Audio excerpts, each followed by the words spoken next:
이건 뭐예요? 대정전. 정전이 일어났다고? 네네. 도시 전체가 전기 나갔다고? 네네. 근데 그 사건의 발달이 그 전선 중에서 하나의 전선이 뭔가 사고로 인해서 이제 단절이 됐는데 그게 계속 연쇄적인 반응을 일으켜서 결국엔 도시 전체가 마비된 거예요. 그래서 이걸 보고 사람들이 놀란 게 이렇게 큰 시스템에서 하나의 어떤 요소가 단순히 고장난 것 가지고 전체 시스템이 마비된다라는 개념이 그 전까지는 없었거든요. 그래서 그걸 가지고 사람들이 놀라기 시작했고, 그럼 왜 이런 일이 벌어졌는가를 이해를 하려면 이게 전선들이 연결되어 있는 이 구조망을 이해해야 되겠다라는 생각을 하게 된 거죠. 네. 그래서 우리가 살고 있는 시대가 점점 이제 뭔가 구조망, 연결망 구조가 계속 생겨나고 있는데, 그래서 이 위에서 벌어지는 어떤 일들은 우리가 생각했던 거하고는 전혀 다른 일이 갑자기 벌어질 수도 있고, 예를 들면 지금 이제 코로나가 퍼진 것도 우리의 인간관계 연결망이 굉장히 복잡한 형태가 됐으니까 중국의 한 지역에서 발생한 사건이 갑자기 확 퍼지는 거잖아요.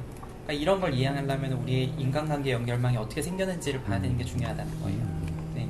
그래서 이런 걸 이해해야 되겠다는 어떤 목표로서 새로운 네트워크과학이라는 게 생겼고, 그래서 이 네트워크 과학이 말하는 거는 뭐냐면, 네트워크라는 거는 사실은 개별적인 요소만 보면 되게 단순하거든요. 전선 연결망을 보면 전선은 전선이 이렇게 있고, 저희 전선의 특성은 잘 이해하고 있어요. 전기를 얼마를 보내면 얼마가 이렇게 잘 가고, 온도가 얼만큼 올라가고, 얼마 이상이 되면은 퓨즈가 끊어지겠네. 이 하나의 개별 요소들은 굉장히 잘 이해하고 있는데, 이것들이 갑자기 어떤 복잡한 구조를 이루면서 모였더니, 자 이제 이걸 딱 끊으면 어떻게 될까요? 라고 질문했을 때 그걸 대답하기 어려워진다는 거예요. 그래서 단순한 개별 요소들이 갑자기 많이 모이기 시작하면은 그 개별 요소들을 아무리 잘 이해해도 이해할 수 없는 어떤 특성이 나타나거든요. 거시적으로는. 그걸 저희가 복잡성이라고 불러요, 과학에서. 그래서 그런 어떤 복잡성을 이해하기 위한 과학이다 라고 보시면 될 것 같고, 그래서 네트워크는 뭐냐면, 그래서 간단히 얘기하자면 단순한 개별 요소들이 막 있고 각각의 요소들이 연결돼 있다. 그러면 무조건 네트워크다, 연결망이다 라고 부른다 했고, 연결이라는 건 무슨 의미냐? 둘이 어떤 상호작용을 한다라는 뜻이에요. 네. 그래서 뭔가 많은 것들이 상호작용하면은 복잡성이라는 게 나타나고, 그래서 우리가 그걸 이해해야겠다. 그래서 그런 걸 보여주는 한 가지 이제 실험이 그 1967년에 스탠리 밀그램이라는 사회학자가, 저 몰랐는데, 그러니까 이름을 보고 낯이 있다 했는데 이 사람이 혹시 권위의 복종 실험 아세요? 아, 예. 그 이렇게 그 전기자료. 네, 전기자를 예. 이렇게 해서 틀리면 잘 자극 주게 하는데 틀릴 때마다 점점 좀 이렇게 올리라고. 그러니까 그 책 관련해서 있죠. 아니요, 원래 그 실험 이 사람이 한 거예요. 아, 네. 나이미 실험이라고 해요. 아, 그래요? 그죠? 그걸 이해하기 위해 그런 거 아니야? 나치를 이해하려고. 그래서 악의 이름 분범성 붙여가지고. 관련돼서. 그래서 그거 실험했던 사람인데, 이번에는 이 사람이 무슨 실험을 했냐면, 제가 미국 지도를 잘 모르는데 오마하가 미국 그 중부에 있더라고요. 거기에서 300명의 사람을 뽑아서 편지를 막 보내요. 그래서 이 편지 스팸 아니고요, 제 실험 중인데 이 편지를 보스턴에 있는 어떤 A라는 사람한테 전달되게 해주세요. 근데 당신이 그 사람을 모르면 그 사람을 가장 잘 알 거라고 생각되는 당신의 지인에게 이 편지를 전해주세요. 이렇게 보낸 거예요. 그럼 그 편지가 이제 바로 알면 바로 갈 텐데, 이제 보통 모를 테니까 뭔가 전달 돼가지고 이제 그 보스턴에 사는 어떤 A라는 사람한테 갈 거잖아요. 네. 그래서 편지가 도착한 후에 이제 이 사람이 그럼 몇 사람이나 거쳐서 이 편지가 도착했나라는 걸 본 거예요. 그래서 보스턴 동부에 있는데 그 거리를 구글로 찍어보니까 서울하고 부산이 한 7배 정도가 돼요. 근데도 불구하고 6명 정도를 거쳤더니 도착을 하더라라는 결과가 나온 거예요, 평균적으로. 그래서 이게 그 당시에 굉장히 놀라운 사건이었고, 그러니까 우리가 사는 세상이 물리적 거리는 굉장히 멀 수 있으나 우리가 관계라는 개념으로 접근해서 관계적 거리를 구하면 굉장히 짧을 수 있겠다. 그래서 미국의 뭐 옛날 속담에 6단계만 거치면 대통령도 내 친구 뭐 이런 말이 있었나봐요. 그래서 그걸 실제로 실험적으로 증명을 했다라고 하는 점에서 굉장히 67년도에는 되게 중요한 거였고, 근데 이 실험이 어떻게 보면은 되게 이상한 점이 있는데, 뭐냐면, 그러니까 이 실험을 단순히 이해하려면 이렇게 생각해 볼 수 있어요. 제가 100명의 친구를 알고 있고 그 100명의 친구들이 또 100명의 친구를 알아요. 그러면 저희가 2단계를 건너면 10,000명이 됐잖아요. 예. 그리고 또 100명을 알면 3단계를 건너면 100만, 그 다음 단계를 건너면 억, 그 다음에 100억 이렇게 되니까 그럼 한 5단계? 6단계? 넉넉 잡아 6단계면 되겠네 이렇게 생각을 할 수가 있는데 근데 그래서 이런 구조를 트리 구조라고 해요. 요런들이. 그러니까 내가 이렇게 있고 내 주변에 이제 3명이 있다면 3명 이렇게 뻗어가는 거예요. 그래서 이런 트리 구조라면은 대충 이해돼요. 보통 그래도 한 50명 정도는 아는 사람이 있겠죠. 전화번호에. 그러니까 그 정도 건너가면 6단계면 될 수도 있겠다. 근데 문제는 우리가 실제 살고 있는 세상에서의 우리의 인간관계를 보면 사실 내 친구나 내 친구의 친구나 그 사람이 그렇죠. 네. 네. 그래서 이런 거를 굉장히 클러스터 군집화돼 있다라고 말을 하거든요. 그러니까 대충 우리가 살고 있는 세상은 이렇게 생겼다는 거예요. 네. 그러니까 그러면은 이런 상태면 내가 누구한테 전해주나 내 친구가 전해주나 그 나물의 그 밥이면 계속 편지가 돌고 돌다 보면 저 멀리 가기 굉장히 어려울 것 같은데 그러니까 우리가 실제 살고 있는 세상은 굉장히 군집화가 돼 있는데도 불구하고 6단계면 다 연결된다라는 거예요. 그래서 이제 이거를 그럼 우리가 어떻게 해야 이해할 수 있을까가 이제 첫 번째 장에서 던진 질문이에요. 여기까지 했습니다.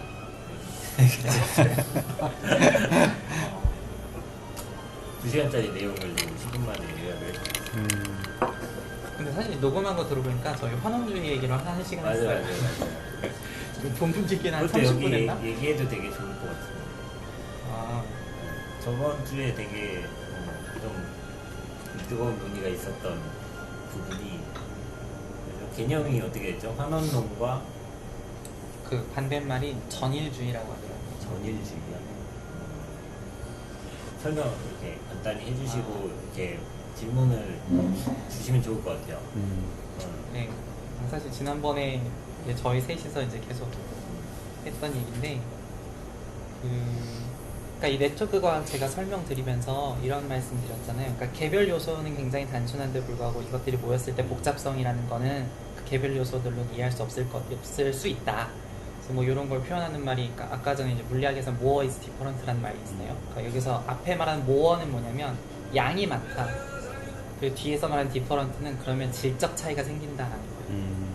네, 근데 이거는 물리학에서 되게 흔하게 발생하는데, 예를 들면 물 같은 거 보면 물 분자 하나는 되게 단순하거든요. 그리고 물 분자 하나만 가지고 누가 이게 기체예요, 액체예요라고 물어보면 대답을 못해요. 왜냐면 기체나 액체라는 거시적 성질은 물 분자가 여러 개가 모여야만 나타나는 성질이거든요. 네, 그런 점에서 이제 양이 단순히 많아지면 양적 차이뿐만 아니라 어떤 질적 차이까지도 수반된다라는 것들을 물리학에서 많이 하는데, 그래서 이제 학문적인 어떤 그 학문들의 어떤 계보적인 뭐라고 해야 되지? 하이라키? 이제 그런 쪽으로 접근해 보자면, 예를 들면 이제 유물론적으로 극단적인 유물론으로 이렇게 설명할 수 있죠. 어차피 우리가 살고 있는 건 다 물질들로 이루어져 있는 거고, 그 물질들의 운동의 결과니까 그 물질의 어떤 운동만 내가 이해하면 모든 걸 이해할 수 있어. 그럼 그 물질의 운동을 이해하는 학문이라는 게 이제 입자 물리학이거든요. 그래서 내가 입자 물리학만 열심히 공부하면 그러면은 그 모든 걸 다 설명할 수 있어라고 생각할 수가 있잖아요. 근데 실제로 이제 입자 물리학적인 관점에서 입자 하나하나의 움직임이 굉장히 단순해요. 별게 없고 입자 하나하나의 특성도 굉장히 단순하고, 근데 만약에 그런 입자들이 모여서 어떤 화학 분자가 돼서 화학 분자가끼리 결합을 하는 걸 우리가 이해를 하기 시작해야 된다 라고 하면 입자 물리학으로는 이해하기 어려워요. 그때는 화학이 개입을 해야 되는 거고, 화학 공학에서 어떤 접근법들이 개입을 해야 되는 거고, 거기서 더 위로 올라가서 이제 어떤 생명 현상, 우리 어떤 뭐 신진대사 같은 것들이 일어나거나 호흡 같은 어떤 반응들이 몸에서 일어나는 어떤 그런 생물학적 현상을 이해하려면 그거는 또 화학자가 와서는 다룰 수가 없는 영역인 거예요. 이거는 생물학자들이 개입을 해야 되는 거고. 근데 거기서 이제 더 나가서 뭐 예를 들면 사람들끼리 어떤 사회 현상을 일으킨다. 뭐 집회를 막 한다던가, 아니면은 뭐 갑자기 뭐 대규모 이주를 한다던가, 집을 열심히 산다든가, 이런 것들을 하면 이런 사회 현상을 이해하는 건 생물학자를 데리고서는 아무도 할 수 없잖아요. 그렇죠? 그러니까 결국 어느 단계가 갈 때마다 새로운 복잡성이라는 게 나타나서 그 복잡성을 이해하기 위한 새로운 어떤 도구가 필요하게 돼요. 네. 그렇게 보는 주의가 이제 일종의 전일주의라고 한대요. 근데 그 반대편에 서 있는 게 환원론이에요. 환원주의. 그래서 환원주의는 뭐냐면 아무리 어쨌든 전체적으로 봤을 때 복잡해 보여도 우리가 개별 요소들만 보면 굉장히 단순하고 그 단순성을 우리가 잘만 이해할 수 있으면 어쨌든 전체라는 건 다 설명이 가능하다라고 하는 게 환원주의거든요. 네. 그래서 이제 그것에 대해서 지난번에 좀 대화를 나눴어요. 과연 진짜 환원주의라는 게 맞을까? 근데 사실 요즘을 살다 보면 느끼는 게 이제 속연말도 현상은 복잡하지만 본질은 예. 단순하다고 예. 혹은 이제 이 책도 물론 약간 뭐랄까 접근 방법은 다르지만 복잡한 세상을 이기는 단순성이 그러니까 우리가 뭔가 복잡성이라는 걸 이해하기 위해서 사실은 거기서 단순성을 끌어내려고 하는 경향이 있잖아요. 그런 게 일종의 환원주의에서 온 관점인데 그런 게 과연 옳을까? 라는 생각 그 다음에 우리가 너무 환원주의에 매몰되어 있지는 않은가? 라는 생각이 좀 들어서 이제 그런 환원주의에 대해서 어떻게 생각하시는지에 대한 얘기를 지난번에 나눴었거든요. 혹시 관련해서 뭐 사례나 어떤 궁금하시거나 본인의 생각을 얘기해 주시고 계실까요? 그래서 뭐 혈액형 같이 환원주의겠고 뭐 혈액형 얘기하고 뭐 이러면 뭐 A형이니 B형 연애에서 잘 알아야지 또 아는 척해가지고 어떻게 했는데 저는 별로 안 좋아하고 그러니까 한 가지로 해갖고 이렇게 하는 거는 사실은 별로 뭐 이렇게 안 다가오는데 그냥 긍정만 해주고 그래요? 저도 우영인데 뭐 이러면서 그런 거 같고 뭐 그러니까 우리가 세상 살아가니까 너무 복잡하니까 자꾸 단순한 걸 찾아가는 것 같아요. 저는 그냥 그러니까 사회가 복잡하니까 점점 우리가 그러니까 이거야 쉽게 말해서 하루가 다르게 이렇게 네트워크가 발달하고 막 가고 있는데 결국은 그 코로나 하나 해결 못 하잖아요. 단순하단 말이에요. 이것도 분리해 보면 뭔가 단순한 것 같은데 병이라는 거에 감기라고 이렇게 하는데 감기가 가장 모든 병의 근원이라고 하는데 우리가 일반 사람이 생각할 때는 감기 안 먹을 것도 아니라고 생각한단 말이에요. 그럼에도 불구하고 그러니까 두 개가 막 결합하는데 이제 좀 편안하게 살라 그러면 단순하게 사는 게 그래도 모든 사물을 이해하고 그런 것 같아요. 저도 뭐 힘들 때는 말 안 하고 그냥 한 가지만 이렇게 남자들 같은 두 가지를 잘 못하잖아요 남자들이. 이것도 지금 한원적인 얘기하는 거예요. 네네 맞아요. 그러니까 그런 것 같아갖고 저는 단순하게 사는 게 건강에 좋다. 복잡하게 생기면 동지를 만났네요. 있었는데 저는 너무도 압도적으로 당연하게 좀 사람들이 복잡하게 생각하는 거 싫어하고 단순하게 생각하고 사람을 기준으로 놓잖아요. 요즘에는 사람을 기준으로 놓고 세상 상황들 벌어지는 상황들에 대해서 대체적인 이해, 완벽하게 이해할 수는 없지만 그런 대체적 이해가 있어야 더 이렇게 오히려 다른 분야나 이런 쪽으로 접근할 수 있을 것 같은데 그게 하나하나가 다 다르다라는 거를 도저히 받아들이지를 못해서 되게 좀 길게 했었어요. 근데 한 빠지면 이렇게 제가 이제 이렇게 이거 그러니까 단순한 것도 이게 사실은 그런데 아까 말씀한 것처럼 좀 발달하려 그러면 한 가지를 계속 고민해야 된단 말이에요. 제가 어떤 일을 이제 하는데 쉽게 말해서 제가 뭐 정당을 만들려고 했어요. 뭐 정당을 비웃잖아 막 이러면서 사람들이 이제 그걸 갖다가 전혀 관계가 없는데 사실 책 한 권 읽고 생각이 바뀌는 바람에 사람이 단순한 동물이요. 책 이거 별것도 아닌데 한 줄 때문에 사람이 바뀌잖아요. 많은 내용 봐도 어떤 한 구절이나 뭐 한 내용 갖다가 사람 바뀌는데 정당을 만들려는데 전혀 관심도 없는데 계속 고민을 해봐요. 계속 고민을 이제 막 몇 달 동안 한 2달, 3달 동안 하면 이게 나도 모르게 그렇게 관심이 계속 가고 점점 생각이 깊어져. 그래서 어떤 현상을 보면 상대방이 이해가 되는 거예요. 같은 그런 조건이 되면. 그러니까 그거는 아까 말한 것처럼 한원주의는 아니고 전일주의일 수가 있어요. 상대방을 제대로 이해하려고 그러면 그 사람을 제대로 이해하려고 그러면 전일주의를 그 사람의 전체적인 거를 갖다가 알아야 되니까 그리고 고민을 해봐야지 상대방 입장에서 내려고 고민을 해야 되니까 그걸 갖다가 상대방도 내가 했던 경험 갖다가 그냥 딱 잘라갖고 이거 한원주의 단순하게 해버리면 상대방이 이해를 못하는 것 같아요. 사회 현상에서는. 근데 요즘에 심리학이 가장 많이 뜨잖아요. 그 상대방을 계속 이해하는 입장이 되려 그러면 그래도 뭔가 상대방을 관찰하고 주변을 살펴봐야 되지 않을까 그러는 것도 한번 고민해봤습니다. 그쪽은 그럴 수 있겠네요. 근데 이제 말씀하신 거는 그러니까 우리가 어떤 실제 현상을 이해할 때 두 가지 관점을 동시에 쓴다.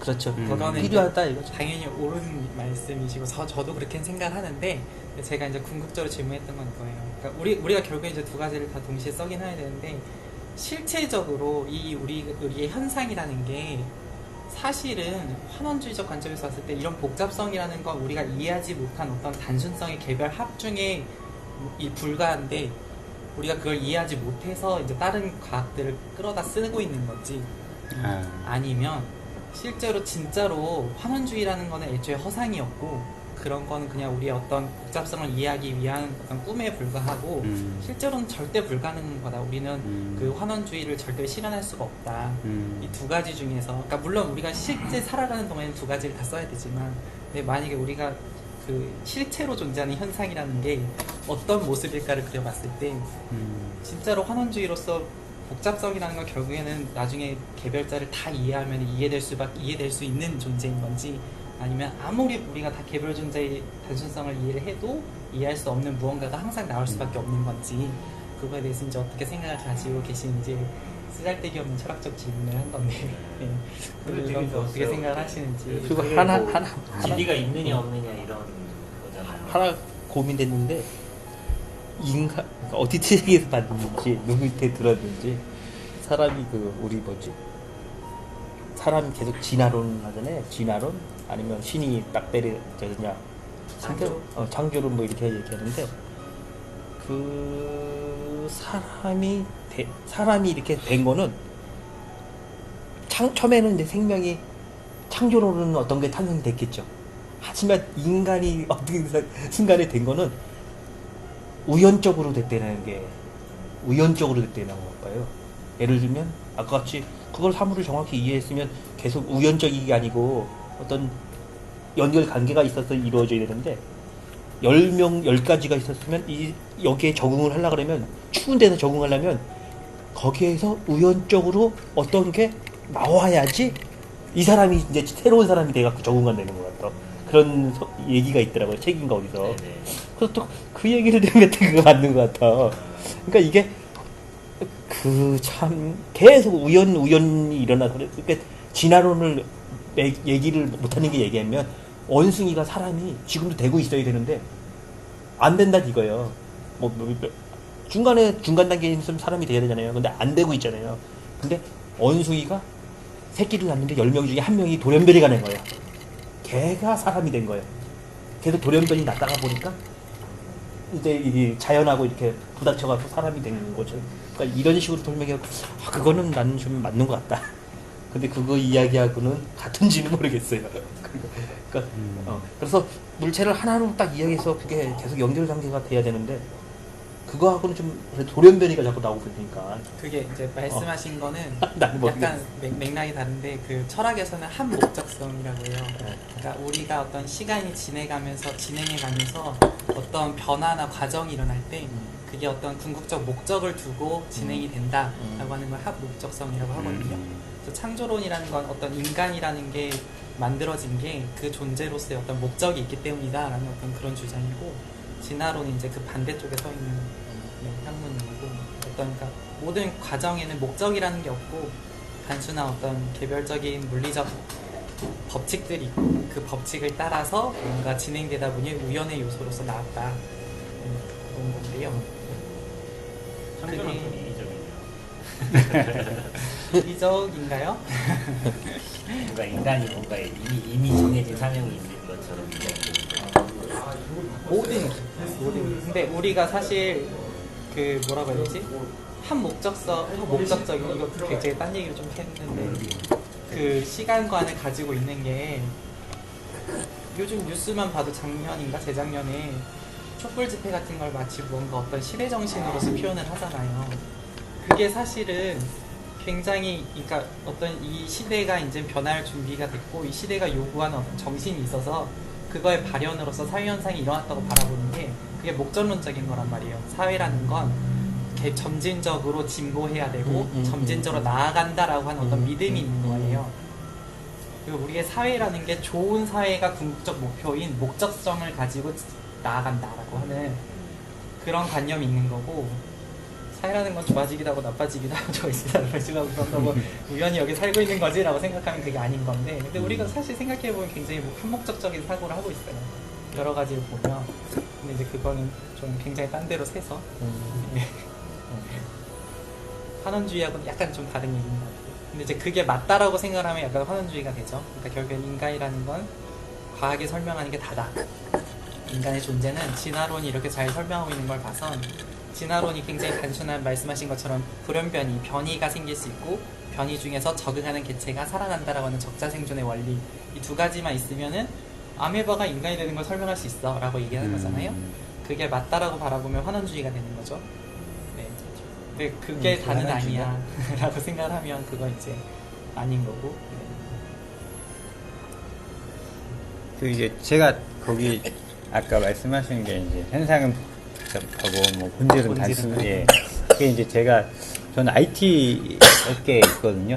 근데 항상 그게 이제 문제가 생길 때가 있어요. 근데 IT 어떤 시스템의 문제, 거기도 네트워크라는 게 있고, 인간관계의 네트워크는 아니지만 IT가 복잡하긴 해요. 그러니까 뭐 네트워크 있어야 되고, 서버가 있어야 되고, 다시 그 안에 데이터베이스가 있어야 되고, 여러 가지가 이제 합쳐져서 그 어떤 비즈니스 하기 위한 서비스를 하는 건데, 그 중에 하나의 요소가 네트워크만 봤을 때는 단순한 것 같단 말이죠. 근데 결국에 이게 합쳐서 어떤 비즈니스에 서포트하기 위한 시스템으로 존재하면 그게 어디에서 문제가 일어나는지 그 단순함은 이미 넘어서서 문제의 본질을 파악해야 되는데, 저 같은 경우에는 이제 저희가 업무가 다 분리되어 있지 않아서 여러 가지를 한꺼번에 다루다 보니까 이게 네트워크에서 비롯되는 건지 데이터베이스에서 비롯되는 건지 그걸 찾기가 너무 어려운 경우가 좀 많이 있었거든요. 근데 결국에 이제 뭐 대화 중에 말씀하신 것처럼 계속 문제가 일어났을 때 당장에 해결해야 되지 않는 문제고 조금 시간적인 여유가 있다고 생각을 하면 계속 생각을 해요. 자면서도 생각을 하고 밥을 먹으면서 생각하고 길을 가면서도 생각하고 계속 생각을 해요. 왜냐면 이거를 주어진 기간 내에 해결하지 않으면 프로젝트를 진행할 수 없는 거고, 이 문제를 해결하지 않으면 실제 어떤 비즈니스에 큰 영향을 줄 수밖에 없는 문제니까. 그랬을 때 그 경험에 의해서 이제 느껴졌던 것 중에 가장 큰 거는, 실제 문제를 해결하고 나면 이 문제는 굉장히 작은 데서 시작이 됐는데 이걸 해결하기 위해서 너무나 많은 개념을 끌어들이는 거죠. MS 제품을 사용하고 있다면 MS의 기술 문서를 다 읽어보고 네트워크 뭐 시스코에 관련된 문서를 다 읽다 보면 결국에 그건 아니라, 결국에는 근데 이건 어디서 비롯됐을까 했을 때 그 문제가 너무나 두려워서 두려움이 이거를 막고 있는 거죠. 결국에 이 본질을 쪼개서 뭐 개념 중에 그런 거 있잖아요. 디바이드 앤 컨커에서 이거를 다 자른 다음에 본질을 찾아내야 되는데 그거를 다른 쪽으로 헤매다 보니까 결국 본질은 없어지고 문제는 헤매다가 나중에 파악을 하면 결국 문제는 여기서 시작된 거구나. 그러니까 굉장히 그걸 느꼈을 때 중에 하나가 어떤 코딩에 어떤 HTTP로 넣어야 되는데 TTPS를 넣어서 이게 접속이 안 된 거예요. 근데 그거는 보지 않고 계속 그 문제는 너무나 단순한 문제니까 거기에서 문제가 있을 리는 없다 해서 모든 걸 다 뒤지고 결국에는 거기로 온 거죠. 근데 물론 여러 가지 그거를 이제 저도 결국에는 무시할 수는 없어요. 그러니까 본질을 찾기 위한 과정으로 그런 것들을 다 제끼고 문제를 이건 아니야 하다 보니까 결국 본질에 다가선 거지, 결국 처음부터 본질에 바로 다가설 수는 없다. 저는 약간 이제 좀 이런 생각은 들고, 하지만 뭐 과학적인 얘기를 좀 벗어나면 심리적으로 두려움이 본질을 보지 못하게 하는구나, 이런 경험을 좀 많이 해서. 그러니까 이제 말씀하신 건 복잡성이라는 건 본질적으로는 결국 단순성, 개별자들의 합이고, 네네. 근데 우리가 그렇게 느끼지 못하는 건 우리의 어떤 무지 때문이다라고 보시는 거죠. 복잡성을 우리가 올바르게 이해하지 못했기 때문이다. 네, 무지 플러스 어떤 두려움. 네. 그러니까 그거를 감정이 그대로 보지 이렇게 못하는 감정이 많이 예. 그렇습니다. 감정이 가장 사람이니까 감정이 있으니까 감정 실체적으로도 환원주의가 맞다. 예, 저는 좀 그 입장인 것 같아요. 환원 어려워 환원도 되게 많아지네요. 이게 정상이에요.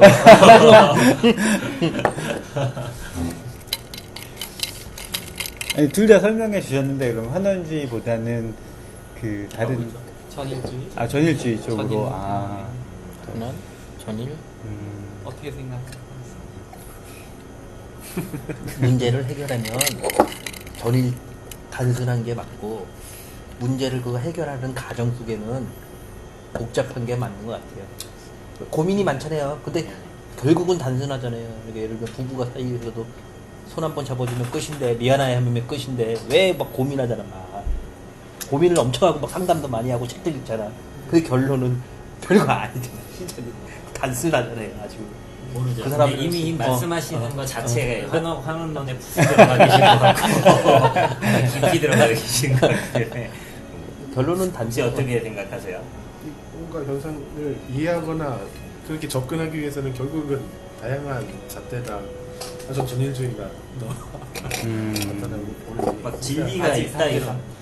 이런 진리가 있다는 생각 혹시 안 해보셨어요? 진리가 뭔지 뭐 어떤 진리라는 게 부분에서 있나? 각자 진리 가치관을 없어요. 세우잖아요. 그러니까 공통의 진리는 없을 수 있겠는데 자체마다 개개인마다 이제 뭔가 이거 하나로 모든 걸 다 설명할 수 있으면 좋겠다 막 이런 욕구가 있잖아요. 제가 요즘 또 무슨 원래 종교를 태어나서부터 있었던 사람인데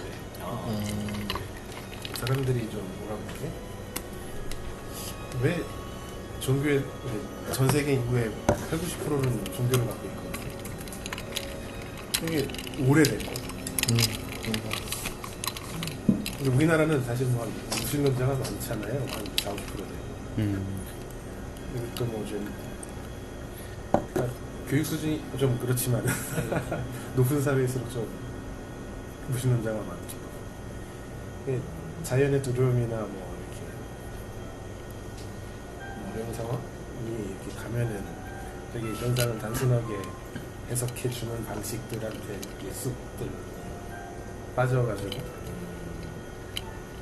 누군가 쉽게 얘기해주고 진리는 이거야 믿어 라는 식으로 되게 쉽게 단순한 뭐 마치 삶은 단순한 거고 그러니 뭐 이 진리대로 살아라 라는 거에들 좀 많이 쉽게들 빠지기 때문에 종교가 인간들한테 쭉들 퍼진 뭐 이렇게 받아들여진 또 뭐 공동의 신화를 위해 뭐 이렇게 인간 사회라는 뭐 유지하기 위해서 만들어진 게 아닌가.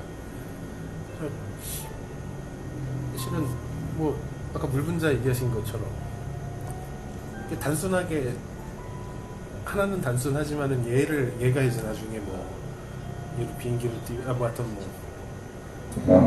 뭔가를 되려면은 되게 그 단계마다의 해석 방법이 정말 필요한데 관점이나 이런 게 특성이 달라지기도 하고 그렇기 때문에 전 전이주의 쪽이 더 맞을 것 같다는 생각이 들어요. 뭐 이렇게 해석을 하거나 예, 좀 그렇습니다. 정말 한 가지 진리가 있을까? 물론 뭐 있을 수도 있겠지만은 잘 모르겠어요. 그런 게 있긴 할까? 뭐 공통의 진리는 없다고 생각합니다. 근데 개개인의 진리는 만들어지는 것 같기도 하고 말씀 듣다 보니까 약간 환원론을 가지고 있는 사람들은 굉장히 거만한 사람인 것 같은 느낌이 들고 느낌이 전인류의 느낌은 뭔가 나는 항상 겸손하고 모른다의 자세로 계시다는 느낌이 나요. 이게 모든 이분법의 문제예요. 항상 가치 판단하는 게 그래서는 안 돼요. 일단 저희는 다 둘 중간에 필요한 있잖아요. 거죠. 그죠? 둘 다 당연히 네, 필요한 그렇죠. 거고. 근데 이제 그냥 철학적으로 진짜 실체가 어떻게 생겼는지를 한번 사고해 봤을 때 나는 어떻게 생각하는 정답은 없으니까 그냥 확실히 근데 재미로. 동서양 나뉘듯이 이렇게 사람을 놓고 얘기하면 좀 뭔가 계속 반복되잖아요. 사람 심리나 마음의 상태나 이런 그쵸. 고민이나 이런 게. 그러니까 이쪽으로 보면 하나는 사람을 놓고 보면 그런 느낌이 들고 근데 제가 그쪽으로 항상 얘기를 해서 그렇게 되는 것 같기도 해요. 그리고 이제 물생 같은 경우는 과학이니까 물질적인 부분으로 설명을 하시잖아요. 그러니까 약간 이쪽으로 보는 거 아닐까 싶기도 해요. 보통 근데 과학자들은 대부분 하나님주의자들이죠. 아, 오히려 아 그쵸. 그래요? 네. 반대일 것 같은데. 특히 아, 물리학자들은 물리학이 더. 최고인 줄 알기 때문에 태초에 물리 아 그걸 진리라고 생각하고. 화학보다 빛이 상위 있으라도 다 맥스웰 방정식 푸신 거 아니냐 이러면서. 그게 도저히 이해가 안 가. 우리는 아직 이해가 진짜 이 전기가 저는 공고 나왔는데 공고 중간에 그만뒀는데 아직도 전기가 신기한 거야. 나는 왜 자기장이 내가 그거 뭐 이렇게 시작하잖아요. 자기장 전기 훅 들어오는데 이게 테레비 나와. 신기해. 블루투스 보시면 깜짝 놀라시겠네요. 그건 놀라. 핸드폰 NFC 이런 거. 핸드폰 신기하잖아요. 아직까지도 나오긴 나오는데 이거를 이해를 못하겠어. 맞아요. 사실은 보통 사람은 그냥 테레비구나 그래서 보는 거지 이거를 이해하고는 어떻게 도저히 이해가 안 가. 뭐 수학으로 푸는데 그걸 왜 수학으로 푸냐고. 전기가 눈에 보이면 이해가 안 자기장이 보이잖아요. 지금 빛이 사실은 자기장과 전기장이라서 보고 계신 거예요. 아. 이해되시나요? 아니 여기 이제? 얘도 전기. 이제 결론을 내주시죠. 와, 이게 지금 3대 3인가요? 저는 아직 기분조차 이해를 아직 못하고 있어요. 나도 모르겠어요. 전원주의자 느낌을 한생한 것 같아.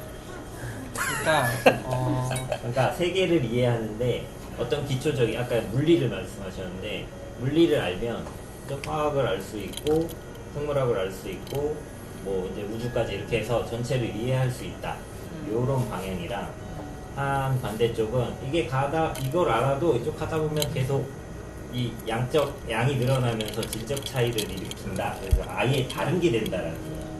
이걸 알아도 다 몰라서 다 새로워 처음부터 다 새로워. 그래서 모르겠는데 저는 기독교인이고요. 그냥 그 말씀을 그냥 믿어요.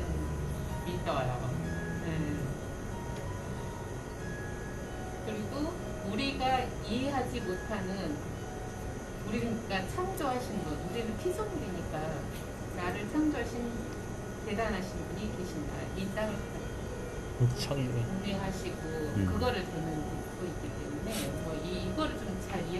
전일로 이게 저거는 뭘? 네, 이것도 사실 두 가지 관점이 가능한 게 그러니까 하나님께서 창조하시기를 사실 물리학에서 이런 관점이 있어요. 그러니까 창조하시기를 몇 가지 단순한 규칙들로서 모든 세상이 운행되게 창조하셨다. 아. 그래서 우리가 세상이 복잡하게 보이지만 사실은 그것들은 다 몇 가지 단순한 규칙들. 하나님께서 창조하실 때 만드셨던 그 규칙들만 알면 다 이해할 수 있는 거고 그래서 그것으로서 모든 복잡성은 그냥 우리가 복잡성을 완전하게 이해를 못해서 그렇지 다 알고 나면 그냥 단순한 원리들이 그냥 발현된 것 뿐이다라고 바라보면 이제 환원주의가 될 수 있는 거고 그게 아니고 다 하네요. 그럼에도 불구하고 인간의 지식의 한계 때문에 우리가 어떤 그 전능자가 만든 이 복잡성을 완전하게 이해하는 게 불가능하다라는 관점으로 그치, 가다 보면 그건 맞아요. 그러면 전인주의. 그거예요. 그러면 전혀 이해 못해요. 우리는 제 입장에서는. 네. 그러네. 종교가 그게 약간 딱 중간에 서 있는. 승리. 유도하시나요?